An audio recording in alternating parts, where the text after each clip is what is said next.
வணக்கம். ஒரு அணில் கூடுங்க. கரண்ட் கம்பத்துக்கு கீழ மோட்டருக்கு வர்ற பெட்டியில வந்து கூடு கட்டி இருந்துச்சுங்க.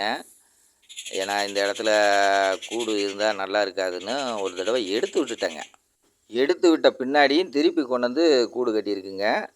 இதெல்லாம் பார்த்தீங்கன்னா, மாட்டுத் தீனியில இருக்க கட்டைகங்க. அதில வச்சு கூடு கட்டியிருக்கு. ஏன் கட்டைய வச்சு கூடு கட்டியிருக்குன்னு பார்த்தீங்கன்னா, முன்ன நம்மகிட்ட தென்னை மரம் இருந்துச்சுங்க.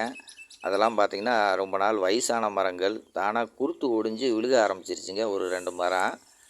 அதனால அது ஆபத்தான முறையில இருந்துச்சுங்க. அத வெட்டிட்டேங்க. அதுக்கு வந்து அந்த தென்னை மரத்து சோகை இதத்தான் எடுத்து வைக்கிங்க. அதுக்கு வாழ்வாதாரமா இருந்தது அந்த தென்னை மரம் தாங்க. அதில தான் கூடு கட்டும் அதிகமா. அதில இருக்க சோகைகள பிரித்து கூடு கட்டி குஞ்சு பொரிக்குங்க. அதோட தேவைக்கு ஏத்த இடம் இல்லாம போச்சுங்க. அதனால இங்க வந்து கூடு கட்டி வச்சிருக்கு பாருங்களேன்.